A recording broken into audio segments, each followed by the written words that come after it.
saludar y agradecer a las personas que están invitadas acá, a la diputada Ana María Mendoza, al licenciado Henry Contreras, al doctor Franco Gamboa, al doctor Santos Diamantino y al licenciado Miguel Canaza. Para nosotros como Casa Superior de Estudios es un privilegio contar con distinguidas personalidades para tocar un tema que yo creo que es de vital importancia para todos, considerando de que nuestro medio ambiente es un recurso finito, es algo que tal vez si no lo sabemos utilizar, cuidar, poco a poco nos va a ir cesando y posiblemente nos vaya a reciclar a nosotros en lugar de que nosotros lo aprovechemos como corresponde. El cambio climático nos afecta a todos, nos involucra a todos porque somos mayormente nosotros los que estamos ocasionando todas estas situaciones producto de nuestra actividad diaria, de nuestra forma de vivir y de nuestro avance también tecnológico. El desarrollo sostenible debería ir muy acompañado, no solamente, o sea, debería ir acompañado de nuestro avance tecnológico y nuestro crecimiento social. Lastimosamente no siempre lo vemos así y mayormente tratamos de cubrir con parches legales y medidas ambientales, cosas que podían haberse previsto con anterioridad. Por eso hablamos de la importancia del tema que hoy día vamos a abordar. Nuevamente agradecer a las personas que se han brindado a dictar la charla hoy para concientizar y por qué no profundizar desde el ámbito legal cómo es que debemos afrontar esta situación que va a seguir tal vez ahondando en este tiempo y que nos va a involucrar a todos. Nuevamente muchas gracias, buenas noches y por favor demos inicio, diputada.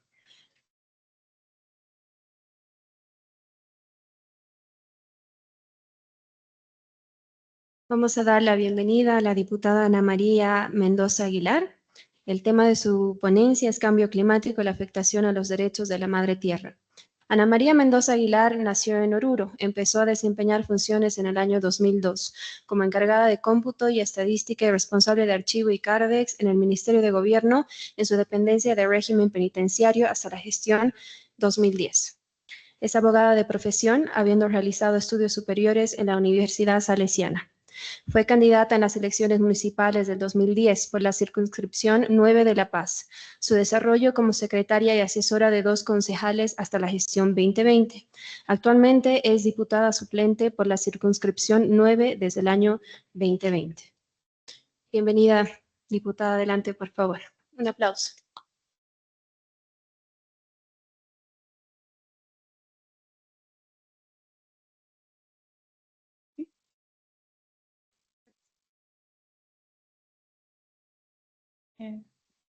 Hola, sí, está bien así. Muy buenas noches al señor rector aquí de la Universidad San Francisco de Asís, a todos los participantes que van a exponer también el día de hoy, a los estudiantes y público en general. El tema que ha tocado a mi persona es el cambio climático y su afectación a la madre tierra. Primeramente,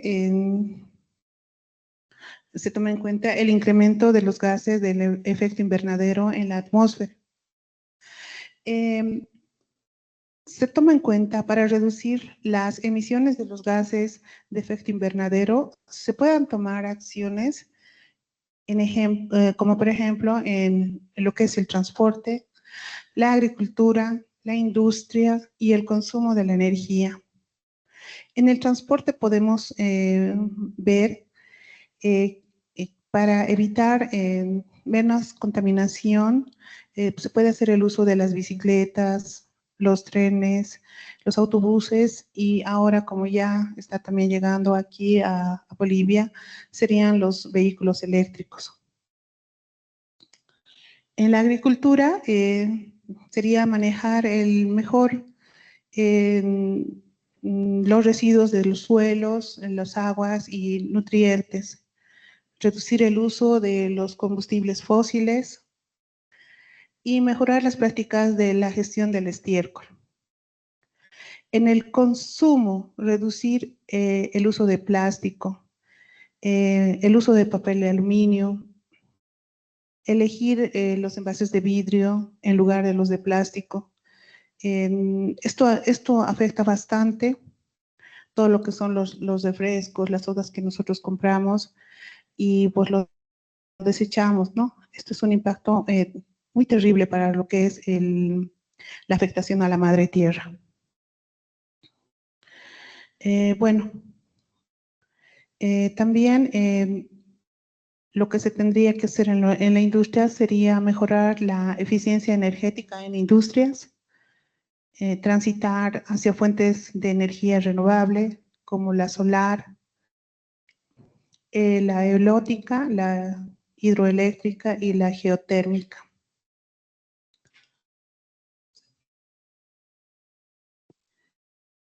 Bueno, también para reducir las emisiones de los gases de efecto invernadero de forma efectiva, es importante comprender su origen y magnitud. Una herramienta para ello es la huella del carbono.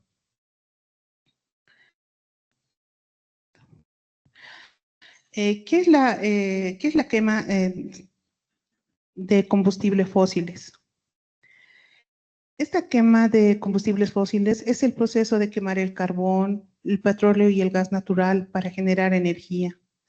Y las consecuencias de la quema de combustibles fósiles son que emiten los gases de efecto invernadero, como el dióxido de carbono, que contribuye al calentamiento global.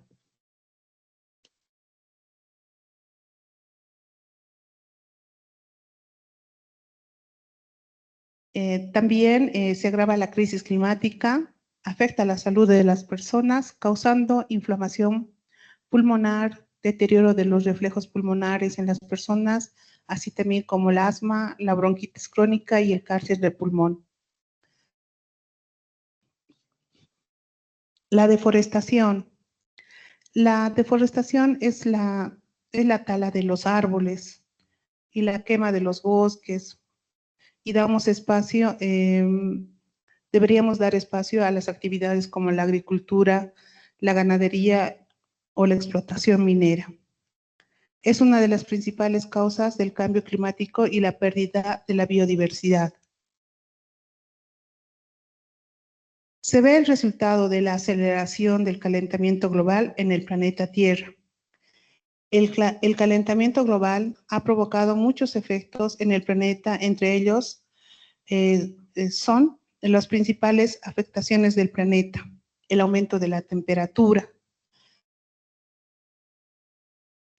Como por un ejemplo, se puede tomar cuenta que en España se ha llegado a los 49 grados, ¿no? Este es un ejemplo en el cual incluso muchas personas han fallecido por el aumento de la temperatura. Las tormentas son más fuertes, más intensas, y también los huracanes. Las sequías, las inundaciones, el aumento del nivel del mar, el deshielo de los polos, los incendios forestales, la escasez de agua y el menor rendimiento de los cultivos. El calentamiento global ha provocado un menor rendimiento en todo lo que es la agricultura. También se puede poner como un ejemplo, teníamos el lago Popó, en la ciudad de Oruro, que desembocaba del lago Titicaca. Este lago se ha secado. Este es un efecto, por ende, de la sequía y el calentamiento global.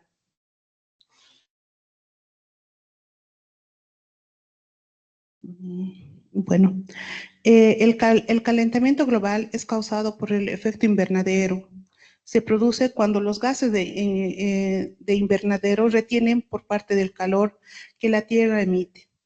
Los principales gases de efecto invernadero son el dióxido de carbono, el metano y el óxido nitroso. Bueno, todo está conectado. El ciclo de degradación ambiental es el proceso del deterioro del medio ambiente, causado por el agotamiento de los recursos naturales. Este proceso afecta a los ecosistemas, la biodiversidad y la calidad de vida de las personas. Las causas: sobreexplotación de los recursos naturales. Un ejemplo claro que vivimos en Bolivia es el tratamiento para obtener el oro. La contaminación del aire, del agua y el suelo. Las extensas quemas de los chaqueos, como ejemplo en Bolivia, en la ciudad de Santa Cruz, cuando realizan los chaqueos indiscriminados de las tierras.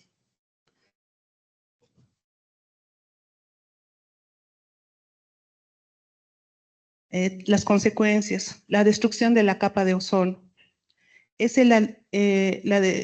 capa de ozono es el adelgazamiento de la capa que protege la Tierra de los rayos ultravioleta del Sol.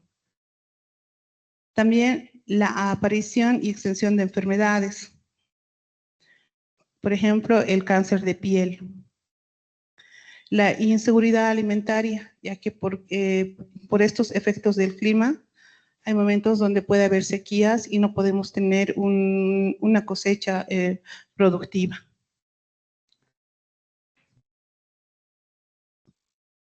La erosión del suelo, la pérdida del suelo fértil y el agotamiento de nuestros recursos naturales. Un ejemplo de degradación ambiental es la contaminación hídrica, que afecta la vida animal y vegetal y también al ser humano. Un ejemplo que tenemos aquí, que nosotros no tenemos la conciencia de saber cómo tratar esta manera de ponernos en la situación de lo que es nuestra tierra, es como por ejemplo en Copacabana no tienen un alcantarillado. Entonces todos los desechos de esta población y de los turistas que están ahí directamente agarra y desemboca en el mismo lago. La contaminación del aire, causada principalmente por el transporte, la industria y la generación de la energía. El impacto global es la degradación ambiental de un problema global que afecta a la vida de millones de personas. El planeta en desequilibrio son las consecuencias graves del ecosistema. Es el deterioro de los polos, por ejemplo. El polo norte y el polo sur están derritiéndose y los animales que existen en estos polos ya no tienen su ambiente ni su hábitat donde vivir. Bueno, las soluciones para el desequilibrio ecológico serían limitar el aumento de la temperatura global, acelerar la expansión de energías renovables limpias, mejorar el sistema alimentario, reducir el uso de plásticos y reducir las emisiones también de nuestros vehículos. ¿Cuál sería la responsabilidad humana destacada que cada uno de nosotros deberíamos concientizarnos? Es adaptarse a las consecuencias. Esto implica adoptar hábitos sostenibles y apoyar políticas climáticas y contribuir a la justicia climática. Es urgente la transición hacia los modelos sostenibles de desarrollo para garantizar el bienestar de las futuras generaciones.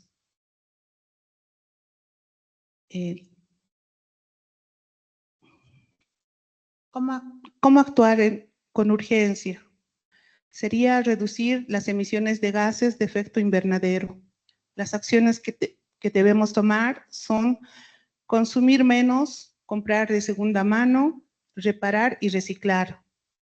Utilizar bicicletas en lugar de los autos o transporte público. Sembrar más árboles. y proteger los bosques, reutilizar distintos productos y evitar productos desechables. Las medidas de adaptación son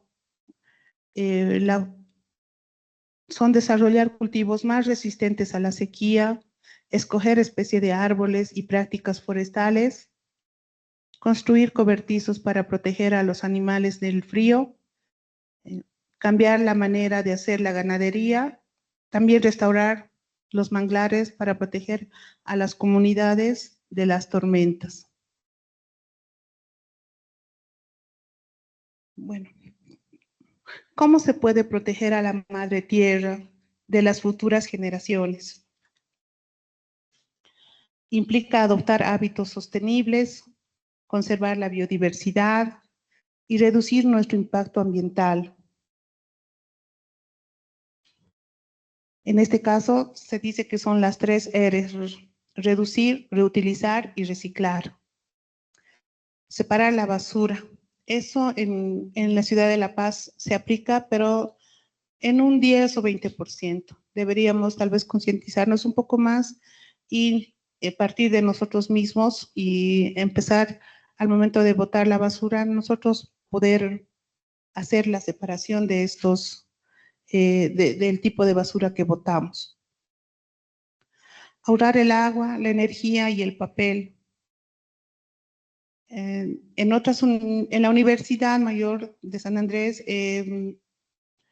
incentivan a utilizar el reciclado de las hojas, en el cual piden que las prácticas se realicen en papel reciclado y de alguna manera fomentan que se pueda utilizar estas hojas, ¿no? Las recicladas. Evitar la quema de basura, las hojas y otros objetos. Reutilizar el agua de la regadera. Para conservar la biodiversidad, se necesita plantar más árboles, preservar nuestros hábitats naturales y cuidar y reforestar las praderas submarinas y adoptar las prácticas pesqueras sostenibles. Para reducir el impacto ambiental, hay que cultivar los productos ecológicos, movilizarse en bicicleta, concientizar a amigos y familiares a unirse a un voluntariado ambiental. Es muy importante tomar en cuenta, concientizarnos y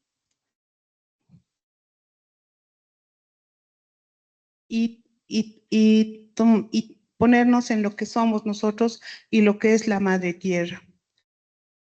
Cada 22 de abril se recuerda el Día de la Madre Tierra, en el cual cada uno de nosotros debemos concientizarnos para nuestros hijos, para nuestras futuras generaciones, que ellos no sufran tanto el impacto ambiental que van a tener. Si es que nosotros en esta fecha no realizamos cambios. Muchísimas gracias.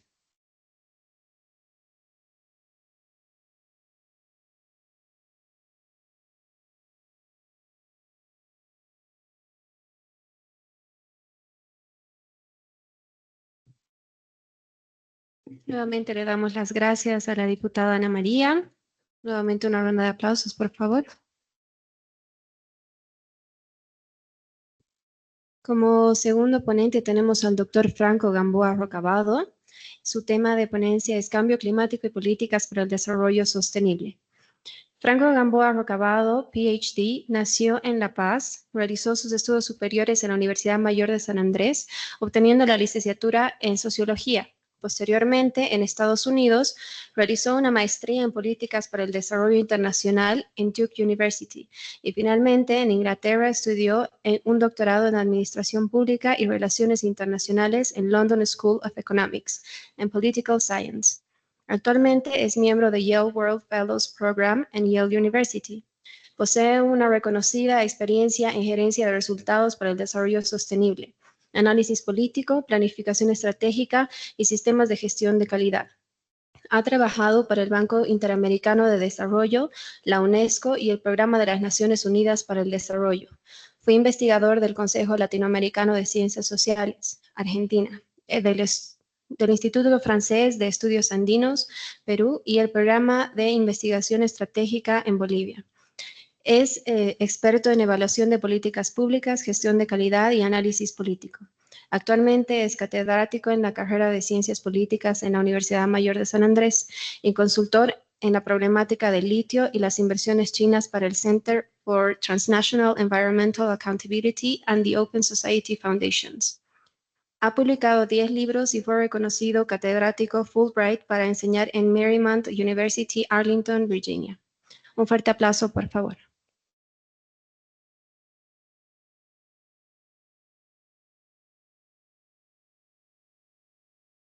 Muchas gracias. Bueno, es para mí un placer estar con ustedes y al mismo tiempo una feliz coincidencia. Es 9 de abril, Día de la Revolución Nacional, ¿no? Del 52, que nos obliga a reflexionar precisamente lo que significó no solamente el proceso revolucionario de entonces, en 1952, sino el modelo de desarrollo que se implantó en Bolivia aquel entonces y que a la fecha, por supuesto, sigue planteando una serie de dificultades. Precisamente los problemas del cambio climático tienen mucho que ver con el tipo de modelo de desarrollo que no solo en Bolivia, sino en América Latina y el mundo hemos estado implementando o tratando de discutirlo. Podemos decir a grandes rasgos que el modelo de desarrollo del 52 fue un modelo intensamente extractivista, un modelo de desarrollo que no pensaba en el medio ambiente y que contrastado con el 9 de abril de 2025 precisamente nos exige a reflexionar porque estamos en un momento precisamente de inflexión y cambio drástico respecto a lo que fue el 52 y la Revolución Nacional. Muy bien.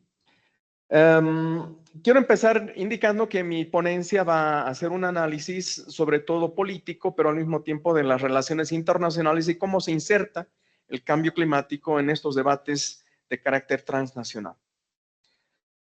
Las espeluznantes inundaciones en todo el mundo son súbitas, devastadoras y difíciles de enfrentar. Todo está directamente relacionado con el cambio climático.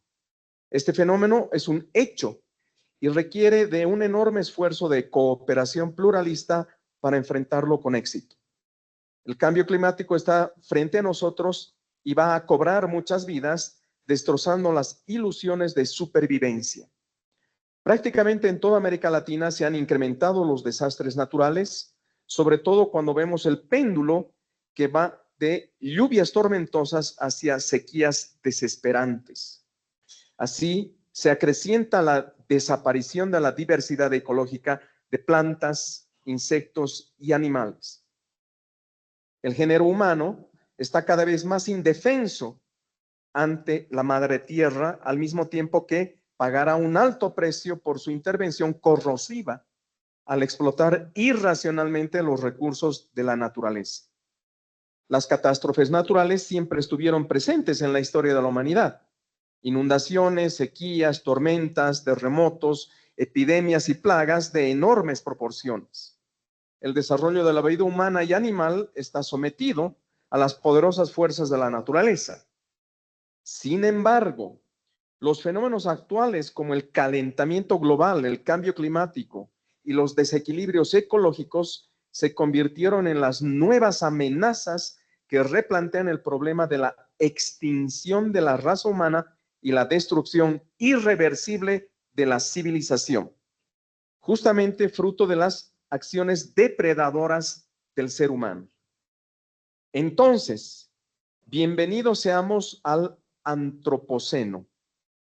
Esta es la nueva época geológica que representa un cambio planetario donde el ser humano ha causado y sigue causando un profundo y demoledor impacto sobre los equilibrios sistémicos del planeta Tierra. Armas nucleares, sobrepoblación y sobreexplotación de los recursos naturales son algunos de los intimidantes ejemplos que marcarán las posibilidades e imposibilidades de vida para las nuevas generaciones. ¿Podemos revertir las consecuencias devastadoras de la depredación medioambiental? En la vida cotidiana de millones de personas, el cambio climático está generando una serie de supuestos equivocados y desconfianza sobre sus impactos a largo plazo. Al mismo tiempo, este fenómeno está asociado a dos causas antropogénicas estructurales, es decir, las acciones humanas que rompen con los equilibrios ecológicos y desencadenan distintos efectos perversos. El primero se relaciona con el consumo excesivo de petróleo, gas, gasolina, carbones minerales y otros combustibles, que son utilizados en cantidades gigantescas por los sectores industriales y el transporte de bienes, movilidad de personas, producción de energía, contratación de servicios y el funcionamiento de hogares, gobiernos y ciudades superpobladas. El espacio fundamental de este efecto son las grandes metrópolis, el punto de encuentro de múltiples contradicciones, lujo y desperdicio, pobreza y riqueza descomunal, sobrealimentación y marginalidad, comodidad y explotación irracional de todas las fuentes de energía. La ciudad puede ser el principio y el fin del capitalismo postindustrial, así como los patrones de conducta de millones que, incluso sabiendo cuáles son las terribles consecuencias del cambio climático, no podrán cambiar sus costumbres y expectativas. La gran paradoja es la siguiente: anhelar vivir según las comodidades del siglo XXI para luego periclitar con la desgracia del calentamiento global en todo el planeta.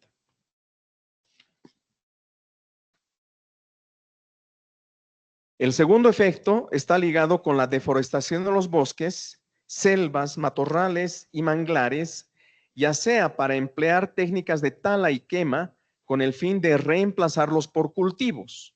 Esto es lo que nosotros hemos experimentado años de años, sobre todo en este régimen, con las leyes incendiarias, para ampliar, obviamente, los espacios de la ganadería o para promover asentamientos humanos, la urbanización y el desarrollo turístico. Cada año en los países menos desarrollados se pierden millones de hectáreas de masas boscosas. Detrás de esto se oculta el sueño de ser un mundo interconectado e industrializado a costa de provocar una crisis ecológica irreparable, resultante de la ambición del hombre que fomenta serios desequilibrios en el planeta. La raza humana perdió el respeto por el planeta y pone en duda su aprecio por todo tipo de formas de vida. Por lo tanto, el cambio climático es uno de los problemas más graves de carácter social, político, ético y económico en el siglo XXI, porque este depende de la calidad de vida de las generaciones futuras en un mundo incapaz de regresar a un punto cero para reconstruir los ecosistemas. En América Latina se están incrementando los desastres naturales y estos fenómenos se incorporarán además al surgimiento de pandemias y situaciones dramáticas de desnutrición infantil, problemas que van a necesitar políticas públicas mucho más complejas en su diseño e implementación, exigiendo demasiado a los estados, los cuales por lo general todavía no han imaginado otras formas de desarrollo más allá del mercado, la sobreexplotación de la tierra y la acumulación de riqueza. ¿Todos están preparados por igual para controlar debidamente los efectos del cambio climático en América Latina?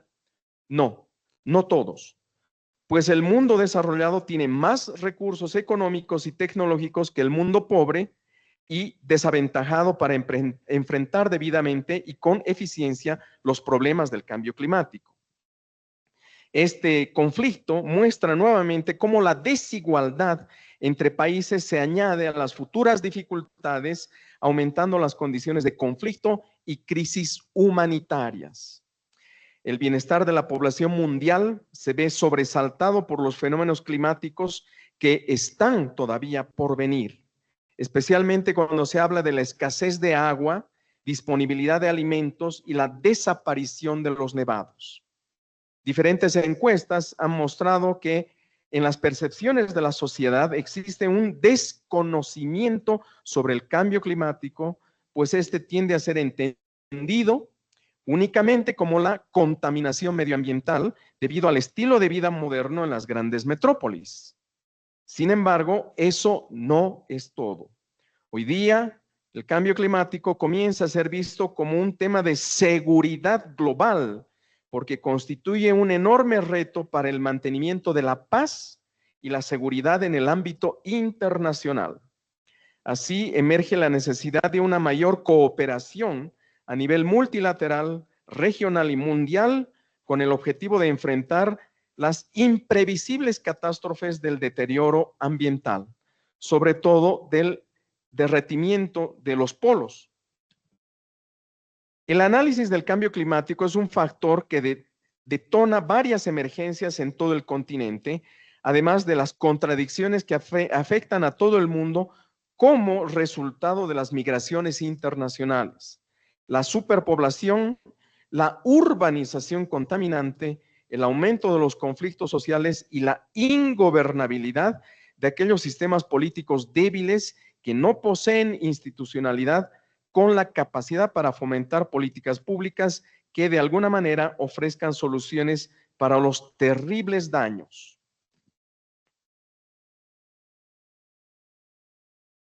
La definición establecida por la Convención Marco de las Naciones Unidas explica que el cambio climático se refiere a un conjunto de transformaciones del clima atribuido principalmente a las actividades humanas que alteran la composición de la atmósfera mundial, sumándose a la viabilidad climática natural observada entre los años 90 y el siglo XXI. Son las acciones del hombre que directamente están matando el medio ambiente y generando las peores condiciones para que cambie el clima, sobre todo porque el aparato industrial a escala universal y la dinámica del desarrollo económico colisionan indefectiblemente con la protección de los recursos naturales y la preservación de los ecosistemas alrededor del mundo. Si bien existe un consenso internacional sobre lo que significa el cambio climático, esto no es suficiente. Actualmente, Naciones Unidas impulsa una serie de esfuerzos para financiar varias iniciativas tendientes a prever políticas efectivas, pero no ha logrado conseguir un consenso político entre algunas potencias mundiales, porque Estados Unidos, China, Rusia y la Unión Europea todavía mantienen serias diferencias para articular una voluntad común y decidida. En el terreno político, el cambio climático es analizado como si fuera un problema de seguridad y emergencia global con la capacidad de afectar nuestra vida diaria en cualquier momento.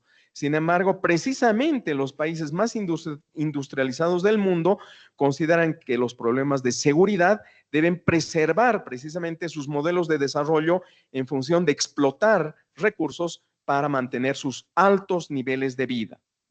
Por lo tanto, tenemos que enfrentar otros aspectos adicionales a los problemas del desarrollo y el alto nivel de vida en distintas partes del mundo. Primero, el incremento de las temperaturas por encima de 2 grados en todo el planeta está conduciendo a una modificación del clima cuyas consecuencias son irreversibles. Esto ya altera ciclos agrícolas y está destruyendo los medios de subsistencia de millones de campesinos y comunidades indígenas pobres, ingresando a una crisis alimentaria permanente que representa un alto costo humano y económico para cualquier país de América Latina. Segundo, en el periodo que va de 2008 a 2020, los costos de los alimentos básicos aumentaron a más del doble en todo el continente y la combinación entre cambio climático, escasez, precios altos y crisis económica genera una situación sumamente volátil. Esto significa que la desaceleración en la producción de cereales en países pobres y con déficit de alimentos, unido al incremento de los precios de los alimentos importados debido a los combustibles caros, hará que América Latina enfrente una crisis alimentaria con impactos negativos en la estabilidad política. Y eso es lo que está sucediendo actualmente en Bolivia. el encarecimiento brutal de los alimentos, además del encarecimiento de los combustibles y la crisis económica actual. Según las Naciones Unidas, ya en el año 2007, la producción de alimentos en el mundo se hallaba por debajo del crecimiento demográfico. Tercero, las alteraciones climáticas provocarán una fuerte desestabilización social y política en amplias regiones del mundo, lo cual incidirá en los difíciles equilibrios de la paz y seguridad internacionales. Países como Guatemala, Bolivia, México, Ecuador, Argentina, Colombia, Brasil y Perú han sido azotados por sequías e inundaciones extremas que reportaron graves daños a la economía. En la gran mayoría de los casos, las reacciones gubernamentales son tardías, lentas, demasiado burocráticas e ineficientes, específicamente en los estados que carecen de instituciones sólidas y están sujetos a la improvisación o las retóricas sin intervenciones sustanciales y duraderas que realmente beneficien a la gente. Y una de esas retóricas precisamente es el tema de la madre tierra en Bolivia, que prácticamente no se respeta desde las altas esferas de gobierno. La conferencia sobre el cambio climático de París, celebrada entre el 30 de noviembre y el 12 de diciembre de 2015, alcanzó vitales acuerdos reconocidos por 195 países. Por ejemplo, fue trascendental reconocer que debe limitarse el calentamiento del planeta Tierra por debajo de los 2 grados centígrados a partir del año 2020, redoblando los esfuerzos para colocarlo en 1.5 grados centígrados.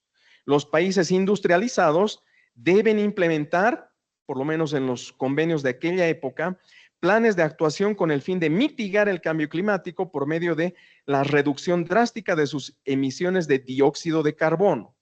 En la actualidad, 2025, esto no se ha logrado y ya hemos llegado a un calentamiento de los 2 grados centígrados.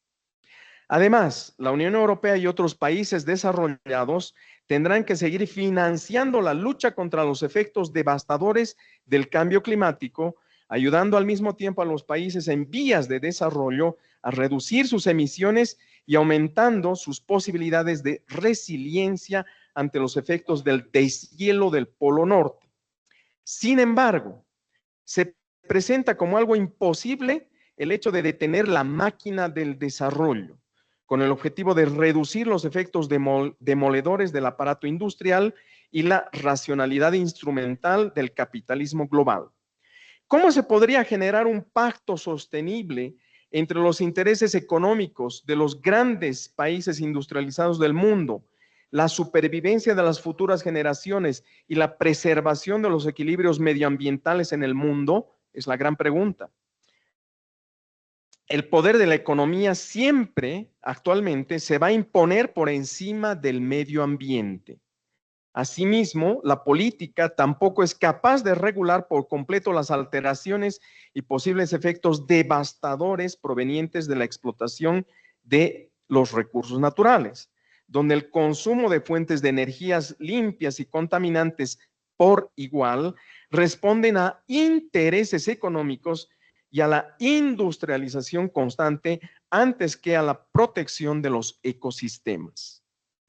El optimismo, por lo tanto, está a punto de terminar porque las economías de las potencias industrializadas, junto con los países en vías de desarrollo, no pueden comprometerse a trabajar en un tratado único y global con el propósito de establecer nuevos fondos para afrontar el cambio climático y estimular transformaciones en los patrones de conducta de millones de ciudadanos acostumbrados a no prever posibles catástrofes medioambientales.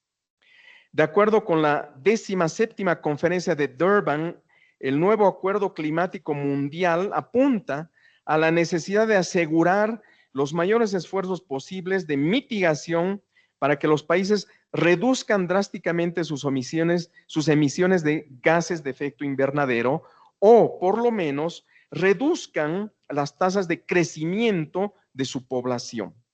Sin embargo, hay que considerar que, sobre todo en los Estados Unidos, el actual presidente Donald Trump niega y está en contra absolutamente de estos acuerdos internacionales y de estas visiones sobre cambio climático. Para Donald Trump no existe ninguna amenaza al medio ambiente, todo es falso y por lo tanto hay que insistir en la explotación de los recursos naturales y el modelo industrial y globalizado del desarrollo.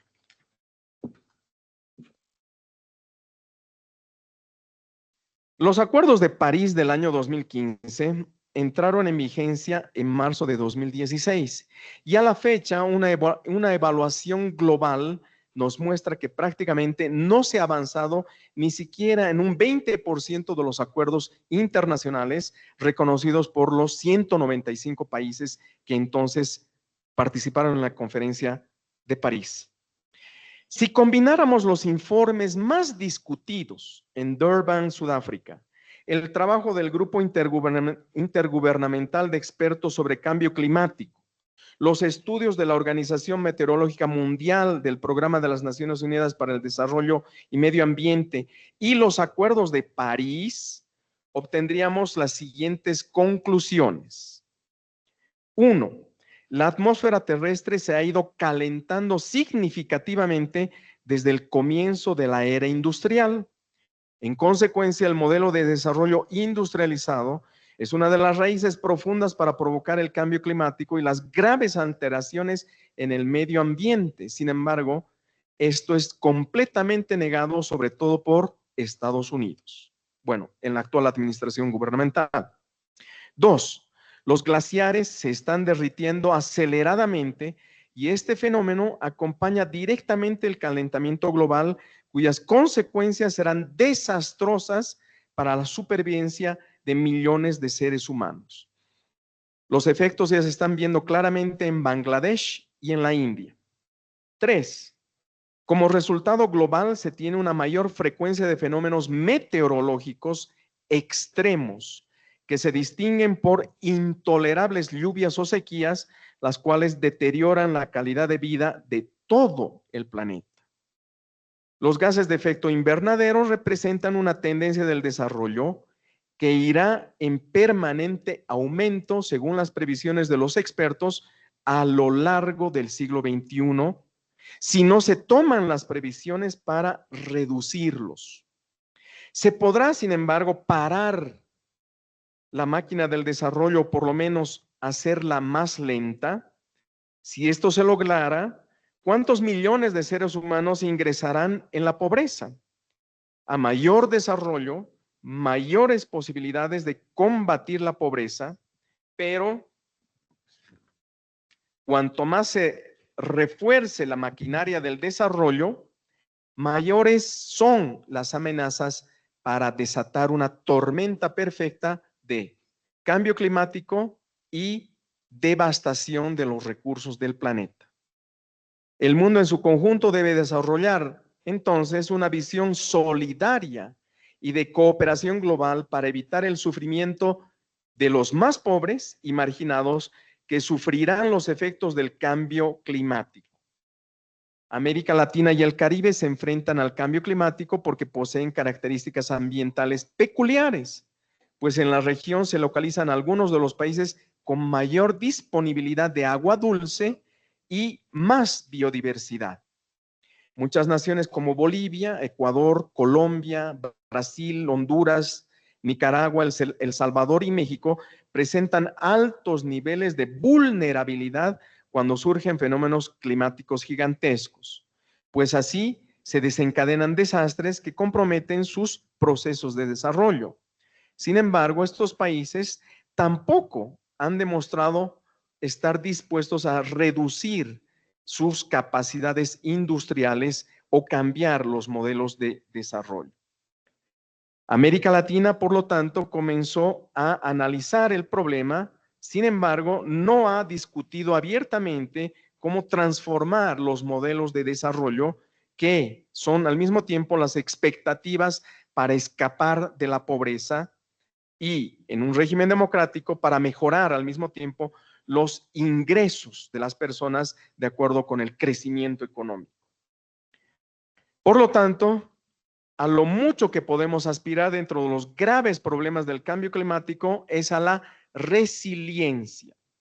Y esta es fundamental para entender las vulnerabilidades, sobre todo urbanas y regionales, ante las consecuencias del cambio climático. Por último, un diseño de las políticas públicas con resiliencia tendrá que mostrar la habilidad de América Latina para adaptarse al riesgo, mediante la construcción de cimientos institucionales que le permitan anticiparse y resistir los impactos de eventos extremos, así como reconstruirse como continente cuando padezca desastres durante largos periodos de tiempo. De cualquier manera, junto con las políticas públicas de resiliencia, es mejor tener capacidades previsoras que se adelanten al surgimiento de los desastres. Sin embargo, precisamente es este el eje de los problemas. No tenemos la capacidad de adelantarnos para prever los problemas porque vivimos el día a día y reforzamos los modelos de desarrollo depredadores. Muchas gracias y estoy abierto a seguir debatiendo. Un fuerte abrazo.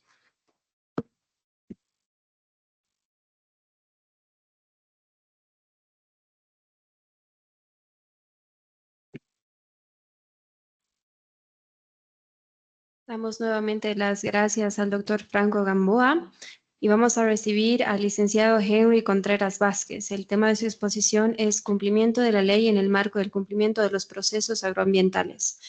Henry Contreras Vázquez, defensor del medio ambiente y fundador de Ruta Verde, una organización sin fines de lucro con 6 años de trayectoria, dedicó su vida a impulsar el activismo ambiental en Bolivia, movilizando voluntarios y comunidades en acciones concretas para la protección de la naturaleza en El Alto, La Paz, Oruro y Tarija.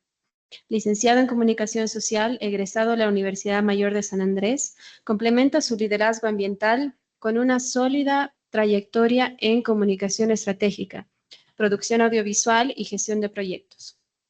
A lo largo de los años, ha participado en diversos foros, talleres y conferencias enfocadas en el desarrollo sostenible, la educación ambiental y la participación ciudadana.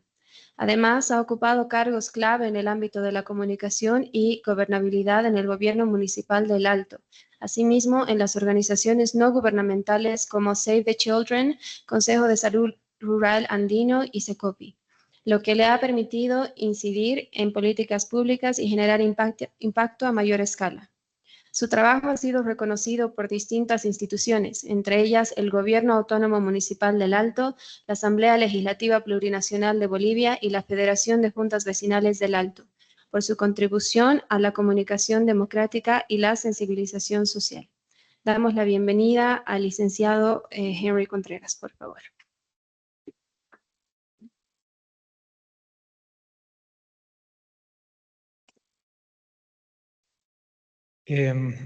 Cuando yo salía del colegio en la zona 1 de Mayo, ¿quién conoce el Alto? ¿Quiénes son del Alto? ¿Quiénes? ¿Todos están estudiando Derecho? ¿Todos? Bueno, entonces les vamos a dar examen hoy. Cuando salía de colegio, yo tenía una esperanza, ¿no? Siempre era medio así fregado para ver el tema ambiental. Y me animé con unos amigos de colegio, los más corchos, y dijimos, plantemos árboles. ¿En dónde? En nuestra plaza, en 1 de Mayo. Ya. Fuimos al Consejo Municipal y adivinen qué. Nos cerraron la puerta, ¿no? ¿Qué cosa quieren? ¿Quiénes son? Fuimos a la alcaldía, hay una dirección de medio ambiente y nos cerraron la puerta. Pero seguimos insistiendo hasta que un concejal nos escuchó y nos dijo, ¿qué quieren ustedes? Solo queremos arbolitos. ¿Para qué? Para plantar. Vengan a mi oficina. Nos lleva a la oficina, nos atiende muy bien, hasta nos da un café. Y después de una semana llega un auto oficial a mi casa, 1 de Mayo, y mi mamá asustada me dice, ¿qué has hecho? Te está buscando, creo, la policía o inteligencia. Yo asustado salí, ¿qué habrá pasado, no? Era el auto del concejal que me estaba llamando a una reunión para entregarme mis arbolitos. Con mis amigos agarramos, plantamos y de eso pasaron muchos años y cada que hoy visito 1 de Mayo veo a esos árboles pues gigantes allá y creo que ese es el sentido de que hoy esté acá también. Y hoy quiero preguntar desde el punto de vista, primero como periodista, pero también como ustedes que están estudiando Derecho y son una clave fundamental para Codecian y lo que los expositores que me han antecedido. Yo quisiera hacer una dinámica así brevísima y necesito 4 voluntarios, por favor. No sé si alguien por acá puede ser voluntario, ¿ya? Él va a ser campesino, ¿ya? Párese, por favor. Párese, el campesino. Acá voy a tener también... ¿Derecho estudias? Ya, la jueza agroambiental. Aplausos a la jueza agroambiental.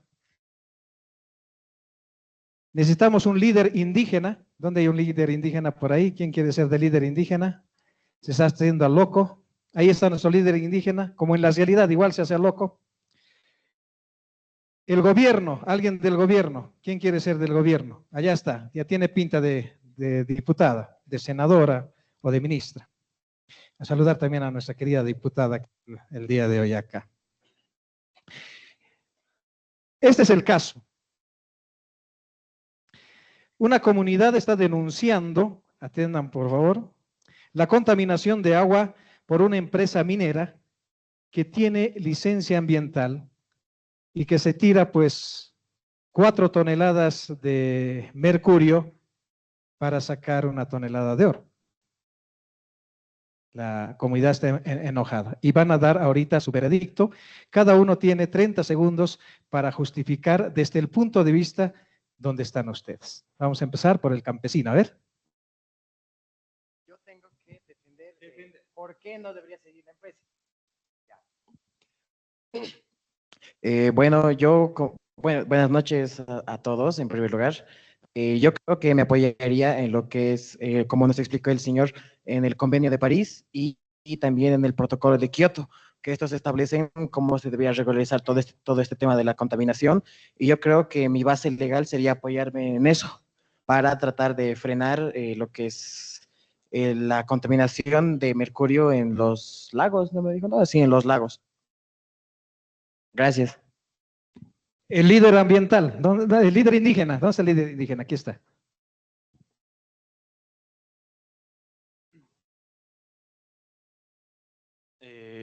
Bueno, según los convenios, ¿no? Y sobre los tratados, yo trataría de, primero, informar, ¿no? Sobre la alcaldía, sobre la contaminación que está produciendo hacia el agua y proteger los derechos de los ciudadanos y también que son consumidores de los productos y podría dañar los alimentos igual que les llega a los pueblos. Está bien educado nuestro líder indígena. Generalmente dicen, no, aquí nuestra madre tierra, están contaminando, ustedes viven de nosotros. Pero bueno, la empresa minera, ¿dónde está el culpable? La empresa minera. ¿Quién es la empresa minera? ¿Alguien quiere ser empresa minera? ¿Que está ganándose kikirikis? A ver, empresa minera. Acá. Dale, sin miedo. ¿Alguien quiere ser empresa minera? Dale, hermano. Bueno, como empresa minera vamos a ayudar al municipio, a la población en hacer carreteras, también algunas infraestructuras y también parte de la ganancia se va a ir al gobierno y eso es por el beneficio de la población también. Muy bien, ¿el gobierno? ¿Dónde estaba el gobierno? ¿Por aquí estaba? ¿Quién es el gobierno? Ah, ahí está el gobierno. A ver. Bueno, mi postura como parte del gobierno, primero tendríamos que realizar una evaluación del daño ambiental que está causando el mercurio, dependiendo de dónde se encuentre, en qué lugar, qué tipo de afectación está causando primeramente a los pobladores, al área, la contaminación del agua, la contaminación del medio ambiente. Y después de realizar un estudio completo, adoptar las políticas públicas y empezar a trabajar y ver qué convenios nosotros tenemos o qué convenios son aplicados desde el extranjero, digamos, o lo que ya hayamos firmado con otros países, otro tipo de cosas, y de ahí realizar un proyecto, una evaluación para ver si es que cómo se puede solucionar este tipo de situación, teniendo en cuenta que el mercurio provoca muchos daños al ecosistema. Muy bien, no nos olvidemos que la empresa está legal, tiene todos sus papeles, pero surge esto. Ahora sí, el juez agroambiental, ¿cuál es su palabra? Tras haber escuchado todas las opiniones de todas las partes defendiendo su postura, damos a entender que se debe dar prioridad a lo que es el medio ambiente. Entonces, bajo las normativas que la misma tiene como defensa al cuidado del medio ambiente, tenemos que dar en consideración bajo los números que nos diga el gobierno si es viable o no hacer una explotación de mercurio en las aguas y ver si es beneficioso tanto para el país en el término de economía explotarlo, pero sin, digamos, evitar, o sino más bien, en todo caso, recalcar lo que es el cuidado y que por parte de la empresa minera nos haga más énfasis en lo que es la protección al cuidado del medio ambiente y qué medidas se está utilizando ante este proyecto de explotación. Muy bien, a ver, un aplauso por favor para este simulacro. En primer lugar, el mercurio está prohibido, ¿no? A nivel para la explotación del oro en Bolivia. Pero bueno, ¿a qué quería llegar con esto? Porque a mí me ha tocado el tema si la ley se cumple o no se cumple. Lamentablemente los datos del Tribunal Agroambiental los tengo los del 2024 y nos dicen todo está perfecto. O sea, de toda la mora que teníamos de carga procesal, el 80% hemos cumplido. Y ahí yo me preguntaba y decía, ¿se cumplió? ¿Pero se cumplió bien? Habrá que preguntarse. Es por eso que yo digo que no hay decisiones fáciles cuando se trata del medio ambiente, cuando hay hartos actores. Ustedes han visto que hay hartos actores acá. Si no, pregunten lo que pasó entre mineros cuando hay muertos, desaparecidos. Si no, pregunten por qué un líder mocetén ha muerto en Pando. Si no, pregúntense por qué Manuel Kem Mercado está muerto y nadie sabe quién hizo eso. No. Y por eso decimos que no hay decisiones fáciles y ustedes van a vivir eso cuando ejerzan ya su profesión. Pero sí tienen que entender que hay decisiones justas cuando hay principios firmes. Ojalá esos principios los lleven hasta el último. He conocido y he cubierto una historia de don Eliseo, esto fue en los Yungas, que su finca fue invadida por estos denominados sin tierra, ¿no? Invaden la finca de don Eliseo, desvían su agua y lo dejan sin cultivos. Él accede al Tribunal Agroambiental y se hace justicia después de 2 años. Gana el proceso y la pregunta es, ¿ganó la justicia o sobrevivió el sistema? Es algo que debemos preguntarnos. Por eso yo me voy a este tema de la jurisdicción agroambiental, que es un tribunal especializado en temas agrarios, forestales, lo que ustedes ya saben, hídricos y biodiversidad, que está compuesta por 2 salas y que son elegidas mediante la Constitución Política del Estado, la 189, donde se eligen a personas que generalmente alguien decía, lo vamos a hacer por elección, pero muchas veces la elección es política, ¿no? Los mineros son por lo menos 300,000 mineros, entre legales y ilegales, que votan. Y en estas últimas elecciones del Tribunal Agroambiental, amasaron. Entonces yo me pregunto, si a vos te ha apadrinado los mineros, ¿será posible que hagas justicia después? Son realidades que les cuento desde mi punto de vista y desde mi percepción como periodista. ¿Qué hemos identificado en este análisis y en el último informe que brinda el Tribunal Agroambiental? Que existen intereses económicos versus justicia ambiental, lo que decía el doctor acá presente. Porque por un lado está la ley, pero por otro lado está la realidad. Tenemos empresas mineras y agroindustriales que tienen enorme poder político, que influencian decisiones judiciales y normativas. Muchas veces las resoluciones se inclinan hacia el crecimiento económico antes que la protección ambiental. ¿O no pasa eso? Yo no entiendo por qué en Bolivia, un país tan rico, salen políticas y decimos vamos a hacer biodiesel. Perfecto. ¿Qué se necesita para hacer biodiesel? La soya. Y para plantar para lograr cumplir la soya tenemos que talar árboles.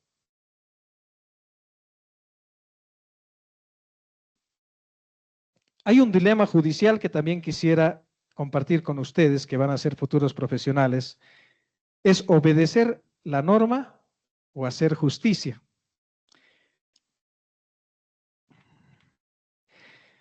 Hans Kelsen, van a disculpar, no tengo un buen inglés, y Carl Smith dicen y defienden las aplicaciones a la estricta ley escrita, ¿no? Por su parte, Working, Ralph y Hart sostienen que debe primar la justicia cuando la norma es insuficiente o injusta. En conclusión, yo creo que Bolivia se debate entre lo teórico. Es urgente, real y ambiental. Vivimos en una Bolivia que tiene fuerte presencia de leyes, eso no lo podemos negar. Dice que aquí que nuestra madre naturaleza es lo primero, todo eso, pero las subleyes o lo que le sigue a la ley te dice, si me quemas una hectárea, ¿cuánto pagas? ¿Sabe alguien cuánto se paga por quemar una hectárea? Ni 5 pesos. Yo ahorita tengo 20 bolivianos aquí, puedo quemar 4 hectáreas y pagar. ¿No? Entonces, por un lado, una ley es fuerte y te dice, tenemos nosotros todo el poder, aquí no pasa nada.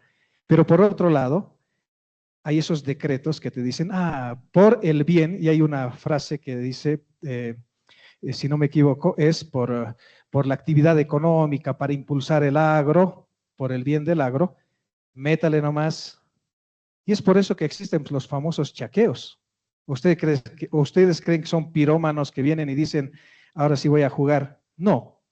Eso está, como dice el Chapulín, fríamente calculado para ir desertificando nuestra tierra y matando nuestros árboles que nos cuestan tantos años en crecer. Y como decía el que me ha antecedido, el doctor, estamos cuidando ese bien, o sea, el bien económico, el bien político, por encima de un bien que es fundamental, que es entender que esta tierra no es nuestra, sino es prestada de nuestros hijos. ¿Y quién quisiera heredarle a nuestros hijos tierras desérticas? Como decía este proverbio Cheyenne, ¿no? Decía, cuando la gente entienda que el oro no te sirve para comer, vas a entender en qué país estás viviendo. En todo esto, yo me voy a una reflexión final. Primero, que cuantitativamente se puede decir que estamos bien. Hay los informes, ¿no? Hay todo servidor público hace su rendición final de cuentas, agarra y muestra cuantitativamente. Hemos tenido 100,000 procesos, de los 100,000 procesos, 80,000 han sido cesados con éxito, pero la realidad es otra, porque Bolivia tiene una doble crisis, una crisis ambiental y una crisis judicial. Tenemos ríos contaminados con mercurio. Por ahí alguien decía, un periodista, no sé si le conocen, a la hora del vecino, don Fermín Tarquino, se atrevió a decir que el pescado estaba contaminado, porque sí estaba contaminado, y salieron toda la comunidad y casi lo linchan, ¿no? Porque ya no se estaba vendiendo pescado, pero era una realidad fáctica. Tenemos bosques devastados, hemos devastado, lo que no hemos devastado en 20 años, lo hemos devastado en 4 años. Tenemos pueblos desplazados que no tienen voz, que no tienen micrófono y que muchas veces tienen que bajarse nomás porque, hay que ser sinceros, al juez solo compran o al juez lo presionan y el otro que no tiene ni para abogado termina siendo perseguido. Lo que decía, jueces presionados, leyes aplicadas mecánicamente, justicia atrapada en el formalismo. ¿Y cuál debería ser nuestro reto en Bolivia? Porque a mí realmente me preocupa lo que pasa cuando extendemos licencias mineras contaminamos nuestros ríos, tenemos pescado con altos índices de mercurio que destrozan principalmente el cerebro y se ha demostrado con estudios en la Amazonía, y no hacemos nada, incluso incumplimos convenios internacionales. ¿Qué es lo que podemos hacer ante esa realidad? Yo he venido a hablar de realidades. Ojalá el reto es que nuestros jueces y magistrados tengan el valor de aplicar la ley con principios, que hagan de la justicia ambiental una realidad viviente. Entonces los insto a todos nosotros a que podamos, desde el lugar que estamos, yo sé que de aquí a 10 años, así como yo, de aquí a, no voy a decir cuántos años porque se van a saber mi edad, yo estaba plantando, ilusionado un arbolito, luego pasé a tener un cargo de poder, pero lo que más me gusta es el periodismo y volví al periodismo. Ustedes también van a tener esa escala. Y ojalá, yo me llevo eso acá en el corazón, ojalá no se quiebren ante todo esto que se ha disertado hoy día, es decir, no se dobleguen, que prevalezcan sus principios y recuerden que para hacer o para fabricar fósforos, miles de fósforos se necesita un solo árbol, pero para destrozar y quemar miles de árboles se necesita un solo fósforo. Simplemente eso, queridos compañeros, les quiero decir, futuros abogados, estudien con valores, argumenten con ética y defiendan con el alma, porque la justicia que no toca tierra es seca, y si es seca, no florece y no sirve. Muchas gracias.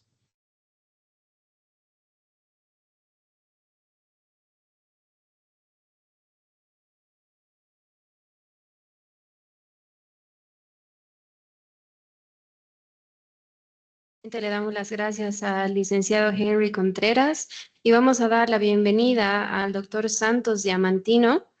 El tema de disertación del día de hoy es el cambio climático y epistemología ambiental. Santos Diamantino, licenciado en Filosofía y en Antropología, magíster en Educación Intercultural e Investigación Científica y doctor en Relaciones Internacionales y Ciencias Políticas. Actualmente se desempeña como docente en la carrera de Ciencias de la Comunicación Social en la Universidad Mayor de San Andrés, donde imparte la materia de Ciencia y Epistemología. Además, es investigador en la Dirección de Planificación de la Agencia Boliviana de Energía Nuclear, contribuyendo con su experiencia a la investigación y el desarrollo científico en el país. Le damos la bienvenida al doctor Santos Diamantino, por favor.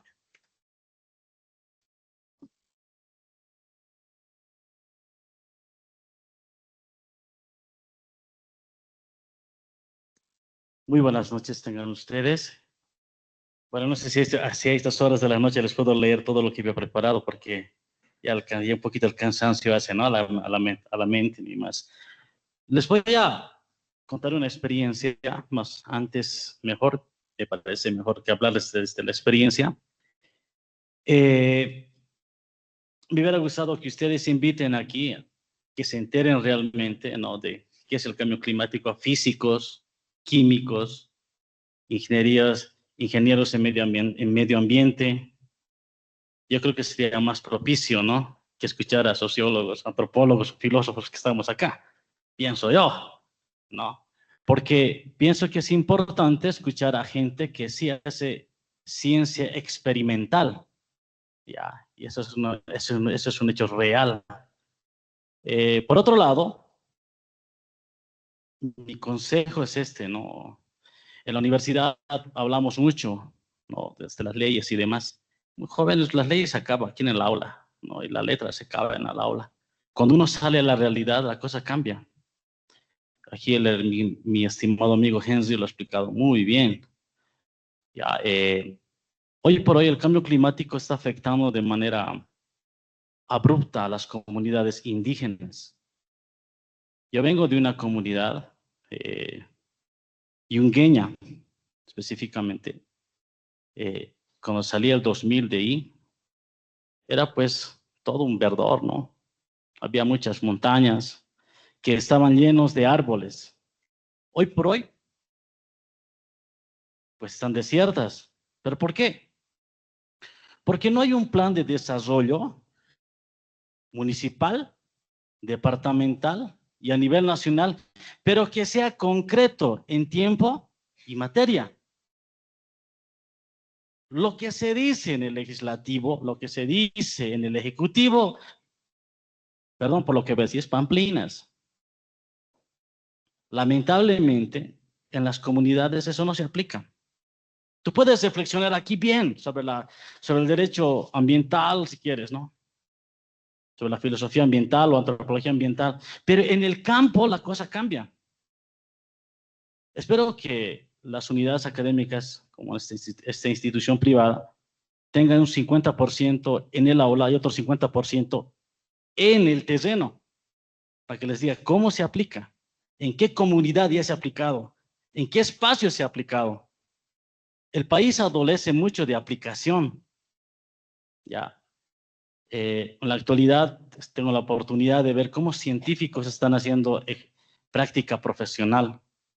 Y les preguntaba, muy bien, les han enseñado a operar el ciclotrón, si quieren, lo que está ahí arriba. Pero ¿cuál es el siguiente paso? El paso de la investigación. ¿Cómo va? No hay jóvenes. Pero hay una ley que habla del plan nuclear boliviano. Hay una ley que habla de tener un centro de investigación de tecnología nuclear.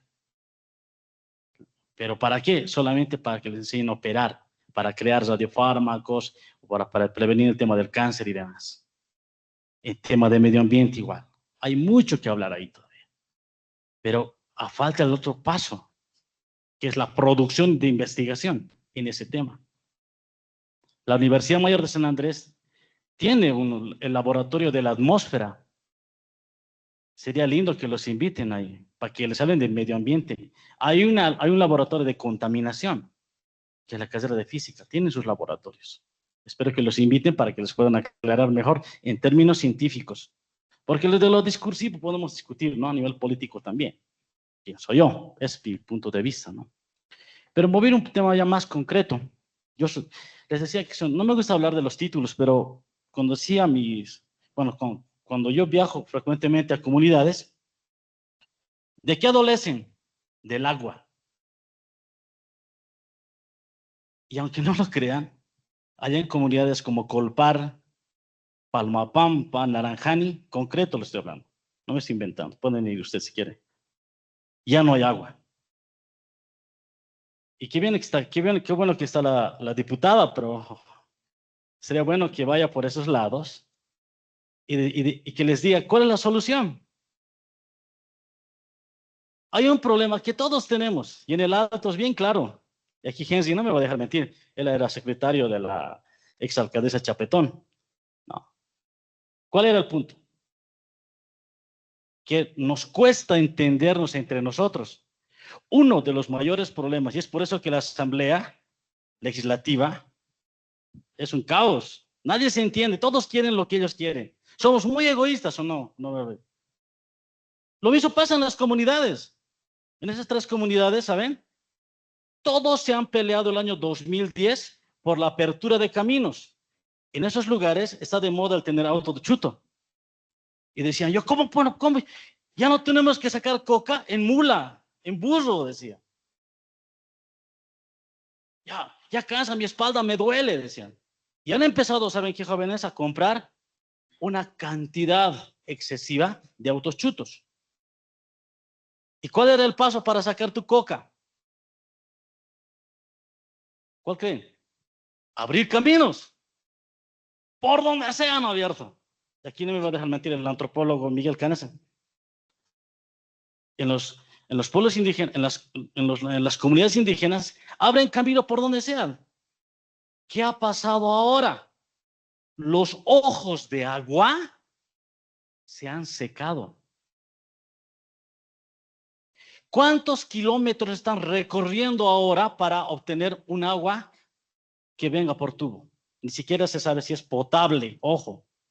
Y está hablando de aquí a 5 horas de viaje de La Paz por el municipio de Coripata, bajando unas 2 horas más o menos a pie. Antes no. Podías ir con tu galón de aceite fino, ¿no? y recibirte 2 litritos de agua y te llevarte para cocinar. Ahora no.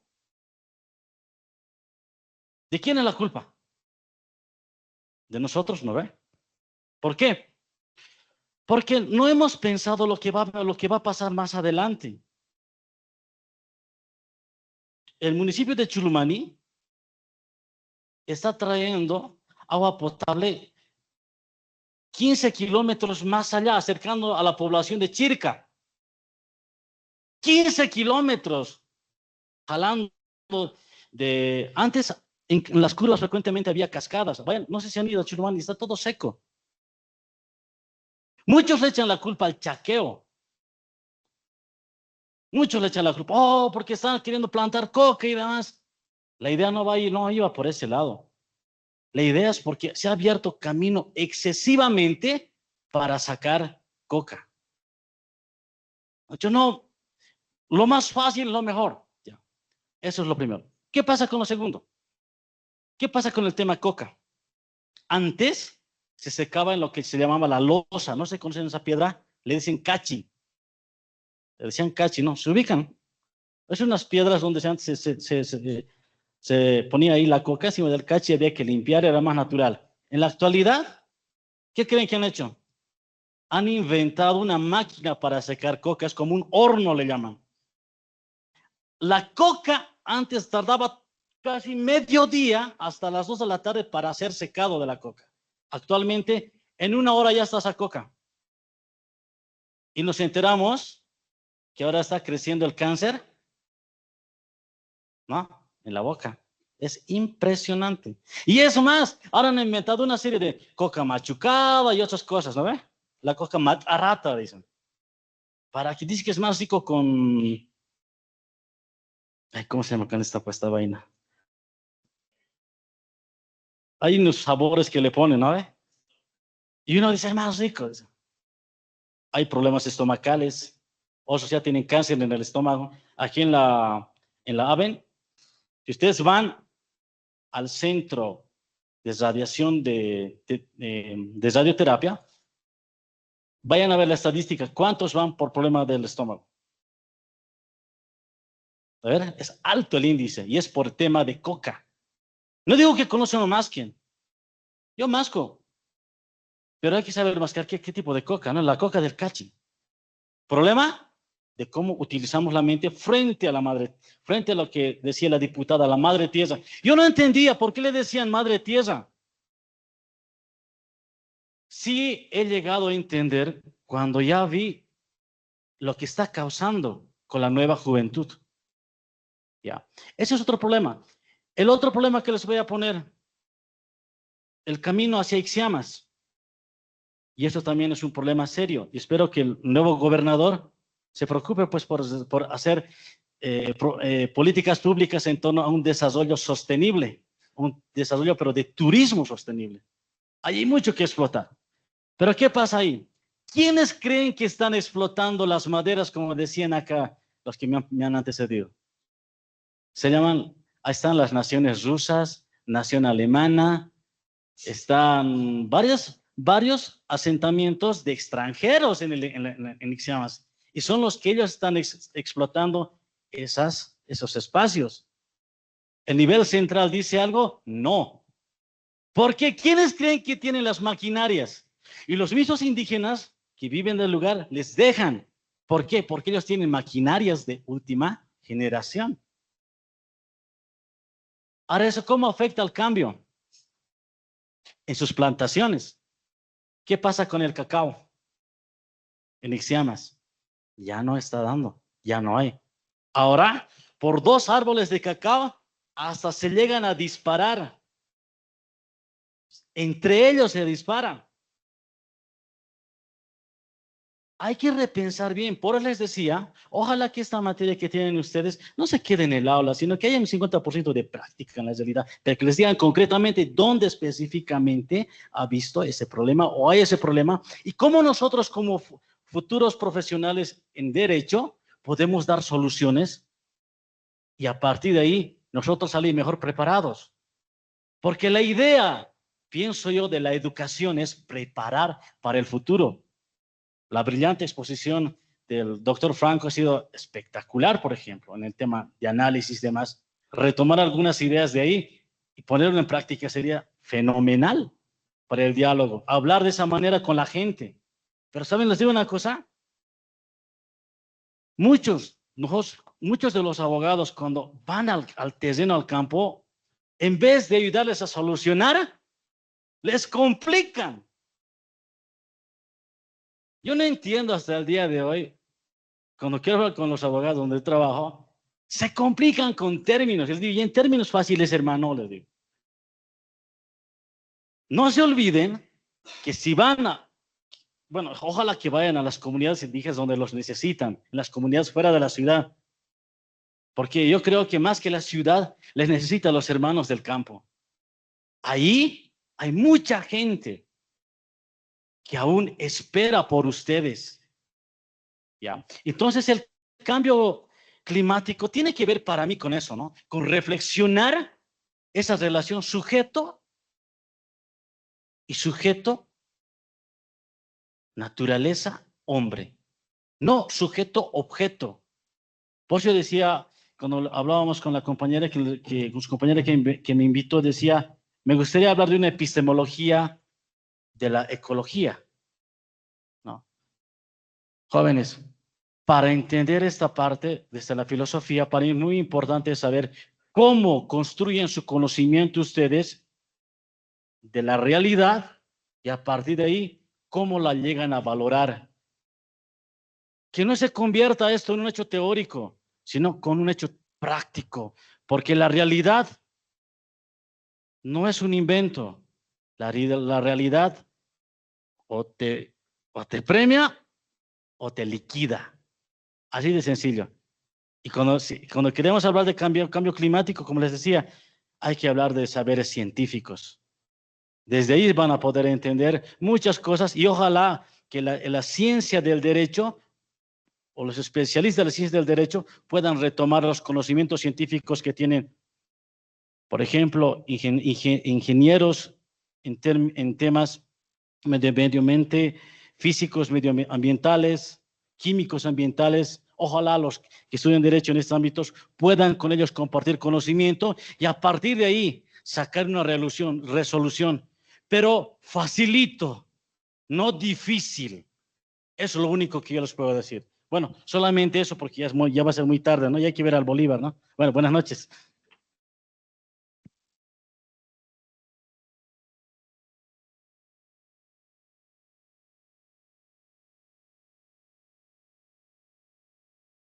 Damos las gracias al doctor Santos Diamantino y damos la bienvenida a nuestro último ponente, al licenciado Miguel Canaza. Él es investigador social con varios años de experiencia, antropólogo boliviano, candidato a PhD con maestría en desarrollo rural sostenible, estudios en metodología de la investigación, interculturalidad y educación, especialización en política de cuidados y género.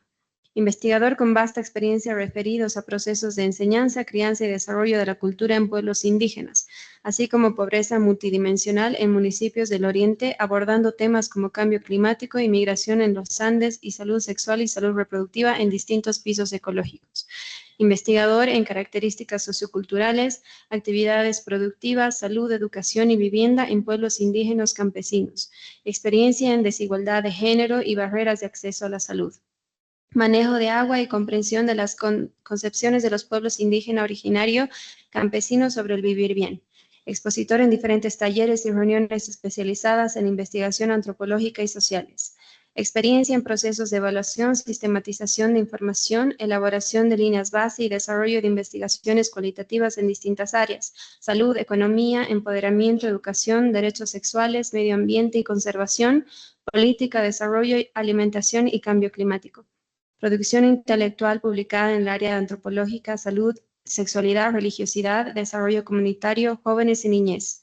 Docente universitario y miembro del grupo de trabajo de la Facultad Latinoamericana de Ciencias Sociales, Migraciones y Fronteras Sur-Sur y el grupo de trabajo de antropología del trabajo de ALA. Damos la bienvenida al licenciado Miguel Canaza, por favor.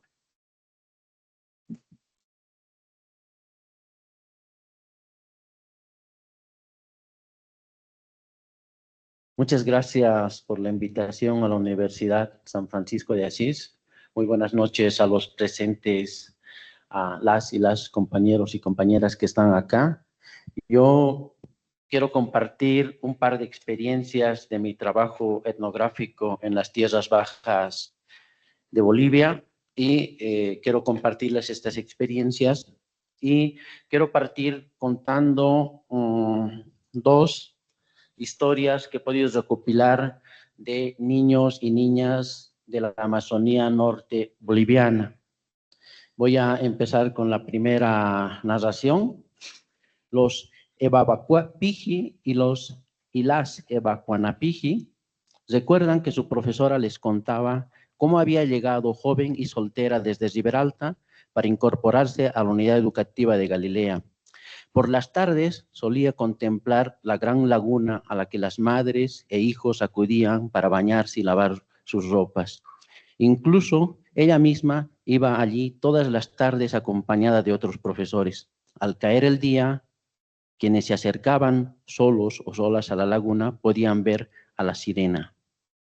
La profesora afirmaba que escuchaba los cantos de la sirena o la mapisi. La mapisi es conocida en lengua cabineña como la sicurí, lo que provocaba un profundo miedo. Por eso, o por ese motivo, muchos niños y niñas tenían prohibido bañarse solos, por el temor a que la misteriosa criatura apareciera. Ahora los niños y las niñas cuentan que la fiera desapareció cuando la laguna se secó. La segunda historia tiene que ver con esta misma perspectiva. El babachi, el abuelo con quien vivían, les contó que en una ocasión habían ido a pescar junto a su esposa. Se acercaron demasiado al mangal, donde abundaban los peces. Después de haber tenido una pesca exitosa, de repente sintieron que el agua comenzaba a agitarse con cada vez más fuerza. Primero se sorprendieron al ver cómo se formaban olas, pero el susto fue mayor cuando avistaron a la mapisi. Los abuelos pensaron que por haber capturado tantos peces, la fiera se había aparecido. Por eso decidieron retirarse de inmediato y huir rápidamente del mangal. Ahora nadie puede pescar en la laguna porque los peces desaparecieron. Entre el 2014, grandes inundaciones habían ocurrido en la Amazonía boliviana, así como en la Amazonía continental. El río Beni había desbordado grandes territorios y había ingresado y había destrozado la laguna en la que todos estos niños indígenas disfrutaban de la pesca, del bañarse, de lavar ropa y podían compartir con sus padres y sus madres estas historias referidas a los seres y a los entes que habitan estas regiones de la Amazonía continental. Para contextualizar estas historias, me voy a enfocar a un pueblo indígena de la Amazonía norte boliviana, los cabineños, de lengua tacana, que comparten la lengua con esejas, tacanas y araonas en el norte amazónico. Quiero compartir estas historias y primero voy a presentar, ¿no?, qué es. No sé si alguna vez han escuchado sobre los pueblos indígenas cabineños que habitan en la Amazonía, ¿no?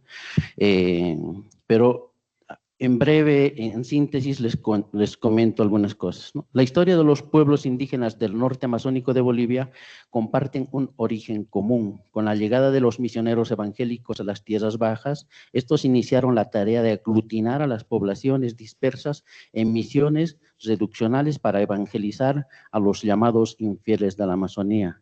En el caso de los cabineños, quienes se caracterizaban por un patrón de asentamiento disperso en la selva tropical, fueron recluidos juntos a los Tirigua y a los Pacahuara en misión Cabinas alrededor de 1780.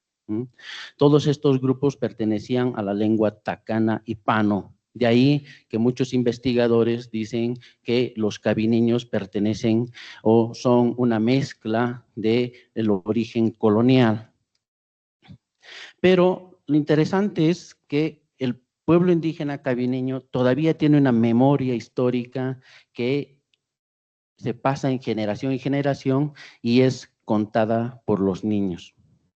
En una historia cabineña se menciona a los Educhi, el héroe cultural, como el creador de los animales, árboles, plantas. El Educhi estableció condiciones para una tierra fértil, distribuyó lenguas entre los grupos y les indicó que vivieran cerca de los ríos, lagunas y arroyos para cultivar la tierra. Para los cabineños, el territorio es un espacio donde pueden cazar, pescar y cultivar en libertad sin conflictos.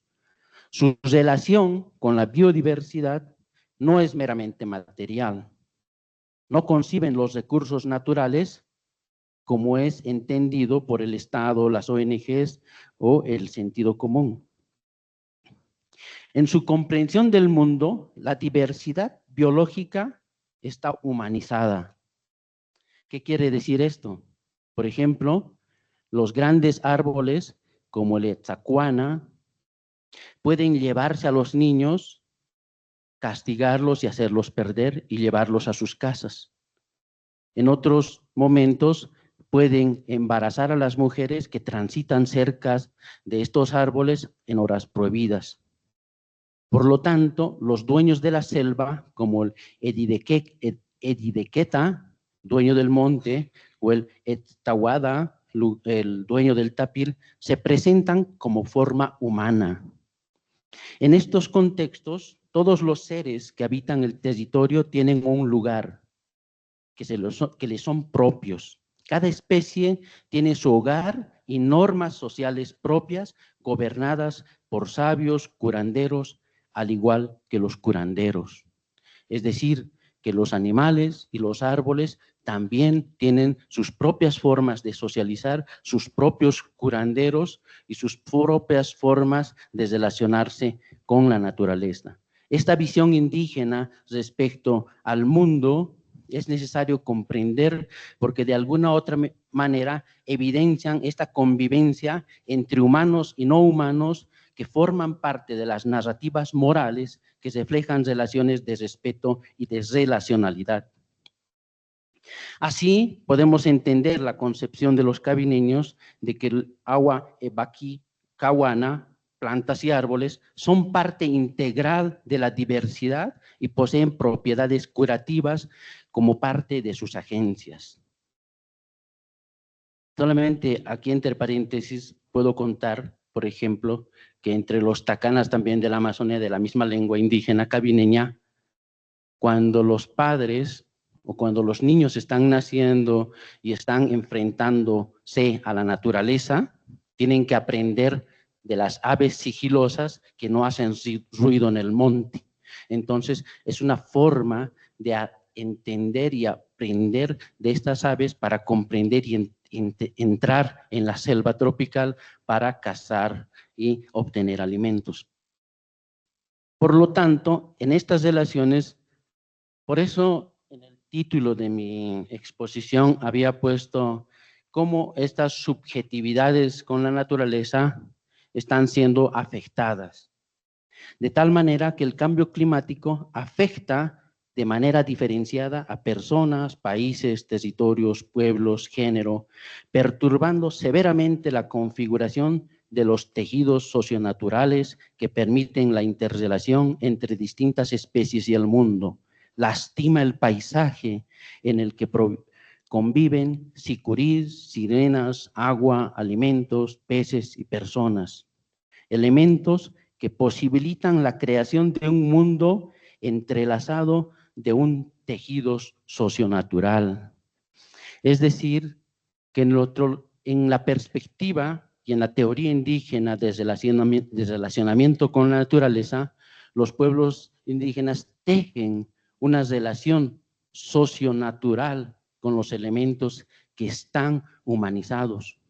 Por eso, el jaguar puede presentarse como persona, la sicurí o la mapisi puede presentarse como sirena, o el tapir puede ser una persona que mata, Los dueños del monte pueden flechar y envenenar a las personas, así como el mapajo podría embarazar a una mujer que no tiene cuidado en estos espacios que son humanizados. Y en ese sentido, en esta relación que existe entre los pueblos indígenas, entre la naturaleza y su sociedad, hay un profundo tejido sociocultural o socionatural que les permite establecer relaciones de respeto y relacionales constantemente. Estas formas de establecer estos relacionamientos están siendo afectados por el cambio climático. De tal manera que el cambio climático está dejando huellas profundas, no solamente en la salud humana, en los procesos de movilidad, en la migración, sino también en estas regiones amazónicas históricamente vulnerables. Muchas veces se habla de estrategias de adaptación al cambio climático, principalmente por ONGs, el Estado, ¿no? Pero sin tomar en cuenta estas otras concepciones del mundo. Por lo tanto, el concepto mismo de adaptación o resiliencia se convierte en altamente conservadores para pensar otras formas de relacionamiento que los pueblos indígenas tejen con la naturaleza. Y todo esto está relacionado, obviamente, con su concepción del mundo, con sus mitos, con su cosmología, ¿no? Por ejemplo, los antiguos cabineños contaban entre sus historias que habían grandes fenómenos naturales que los devastaban y que los podían aniquilar de este planeta o del mundo. Como les decía, el Educhi, su héroe cultural, su dios, había creado también el viento, los diluvios, los grandes incendios, ¿no? Que no eran desconocidos para los pueblos indígenas. Pero estos incendios, incluso eclipses, ¿no? Estaban relacionados con lo que algunos autores nombran la tragedia de la colonización. Porque obviamente con la colonización crearon también otro tipo de cosmologías y otro tipo de mitologías que estaban relacionados con los fenómenos naturales. En ese sentido, por ejemplo, el Yanacona, que era el curandero principal, un antiguo sacerdote de los cabineños, realizaba ceremonias y rituales a las deidades cabineñas. También tenía la capacidad de interpretar las señales de la naturaleza y predecir los eventos futuros. De tal manera que los cabineños identifican a los fenómenos naturales que son drásticos según sus relatos. Por ejemplo, la Epicitana, que son las grandes inundaciones del 2014, se presentó con tormentas intensas y crecidas de aguas repentinas que arrastraban sedimentos y materiales en descomposición. Un torrente vehemente conocido como Uranayaque. El 2021 sufrieron tormentas intensas que ocasionaron otra Epitisana. Esta vez el Keweri, el río, se desbordó arrastrando enormes palizadas, sedimento, material orgánico en descomposición. Estos eventos climáticos afectaron el proceso de subjetivación con la naturaleza, desestabilizan la relación con las deidades y los dueños de la naturaleza, como el dueño de los ríos y lagunas, el Mapisi. Como consecuencia de estos acontecimientos de cambio climático, por ejemplo, afectados con la Epitisana, desaparece el contexto próximo, aquel espacio en los que los Evacuapiji y los Evacuanapiji podían relacionarse a través de prohibiciones o las narrativas morales de sus padres y abuelos que les transmitían cotidianamente. Es decir, que estos niños y niñas están siendo desquebrajados de esa relación profunda que han tejido históricamente en estas tierras bajas bolivianas. Entre el 2000 bueno, entre septiembre y agosto, donde estaba realizando mi trabajo de campo, ocurrieron grandes incendios que devastaron la Amazonía boliviana y la Chiquitanía en el 2024.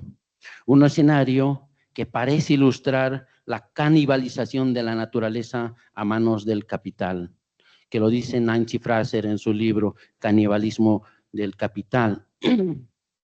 Pero parece ser cierto que también es importante entender el cambio climático en estos procesos de canibalización de la naturaleza, porque de esta manera podemos entender estas manifestaciones globales que se repercuten en los paisajes que están siendo afectados por el cambio climático, que nos recuerdan el apocalipsis histórico de la colonización visibilizada en los mitos cabineños de las grandes tempestades climáticas, por lo que el EDUCHI quieren implementar para castigarlos y hasta desaparecerlos. Para terminar, creo que es importante mencionar dos cosas sobre el cambio climático, que lo puedo reflejar con mi trabajo etnográfico con los cabineños de las tierras bajas bolivianas. En una investigación de un antropólogo europeo, identificaba 3 cosas. Había entrevistado a jóvenes de La Paz. Unos primeros jóvenes activistas del medio ambiente decían que la culpa del deshielo del Illimán y del deshielo de La Paz se debía a las construcciones de los salteños que habían techado sus casas con calaminas. Una segunda opción era que los interculturales, los colonizadores, estaban destrozando y devastando la Amazonía. Es decir, que no estaban asumiendo una responsabilidad, sino siempre culpando al otro. Siempre culpando al otro. Y así es. Pero ¿qué entendemos desde la perspectiva de los pueblos indígenas? Los pueblos indígenas, en el caso de los cabineños, piensan que también es su culpa por no recordar a sus ancestros, por no recordar a los dueños del monte, a los flecheros que envenenan, porque también, como les decía, y en este estudio lo estoy mostrando, cómo estas subjetividades con la naturaleza están siendo quebradas por el cambio climático, pero asumen cierta responsabilidad. A diferencia de los que dicen que los interculturales, que los campesinos, que los jóvenes, que los salteños, o sea, todos siempre echándonos la culpa. Creo que son procesos profundos de entender este tejido socionatural de relaciones entre la naturaleza y humanos y no humanos, en esta forma de entender o otra comprensión de la naturaleza humanizada, que nos invita a reflexionar. Yo no sé cómo le harán desde el derecho, no tengo respuestas, pero quizás ustedes sí. Cómo entender estas otras teorías indígenas sobre las relaciones socionaturales que establecen los pueblos indígenas con el ejemplo que les pongo a debatir. Muchas gracias.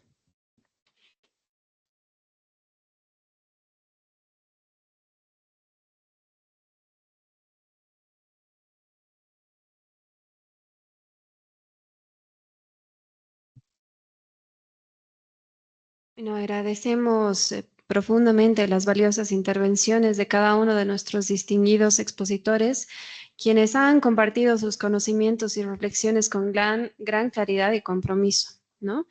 Sin duda el cambio climático es una crisis global que requiere acciones urgentes y un marco legal sólido. Durante este seminario hemos analizado su impacto desde diversas perspectivas, destacando la necesidad de políticas efectivas, cumplimiento de normativas y mayor cooperación internacional. Es fundamental que las leyes ambientales no queden solo en el papel, sino que se amplíen y apliquen con firmeza. La cosmovisión indígena nos recuerda la importancia de una relación equilibrada con la naturaleza, mientras que la política internacional exige compromisos reales y sostenibles. El desafío climático nos interpela a todos, gobiernos, empresas y ciudadanos. Solo a través del trabajo conjunto y decisiones responsables podremos construir un futuro más justo y sostenible. El momento de actuar es ahora. Para concluir, vamos a dar nuevamente las gracias, nuestro agradecimiento profundo a cada uno de nuestros distinguidos expositores por compartir su conocimiento y su experiencia en este espacio de reflexión y análisis. Y también extendemos nuestro reconocimiento a todos los asistentes por su interés y participación activa en esta discusión tan relevante. Esperamos que este seminario haya aportado valiosas herramientas para comprender los desafíos legales y estructurales del cambio climático en Bolivia y en el mundo. Sigamos trabajando juntos para construir un futuro más sostenible y justo para todos. Para cerrar la noche, vamos a invitar a la doctora Gabriela Torres, nuestra docente de Derecho Ambiental, gracias a la que hemos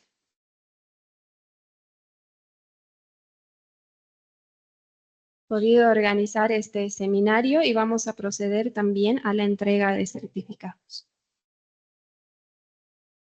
Bueno, primeramente muchas gracias por la participación a todos los expositores, por darse el tiempo para compartir sus experiencias, conocimientos, más que todo en el tema ambiental, agrario, y a todos los presentes, a mis alumnos por darme este mes, este tiempo también de su espacio, por aprender también de ellos y también más que todo para incentivarles a ellos de lo apasionante que es este tema, ¿no? El área ambiental, el tema agrario y poderles a ellos quizás inculcar este tema más que todo es el tema de la tierra, ¿no? De poder defender todo lo que es nuestro medio ambiente y lo que es la madre tierra.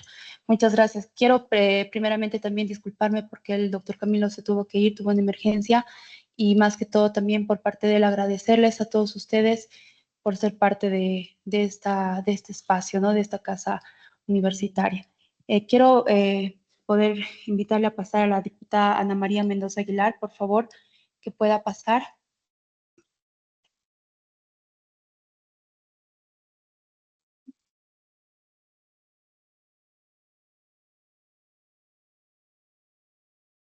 Muchas gracias por su asistencia.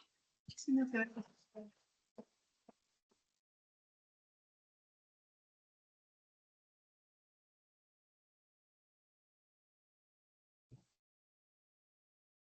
gracias.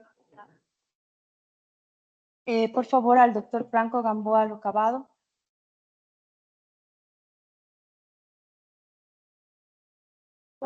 Gracias.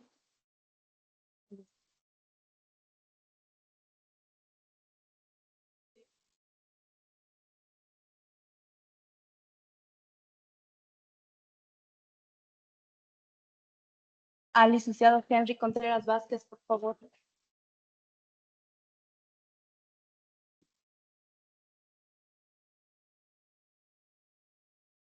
Muchas gracias. Al licenciado Miguel Cananza, por favor.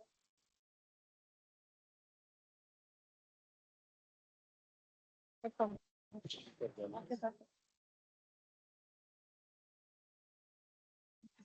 gracias. Gracias por su asistencia. Que tengan buenas noches. Gracias a todos por participar. Que tengan muy buenas noches. Espero les haya gustado el seminario. Permiso.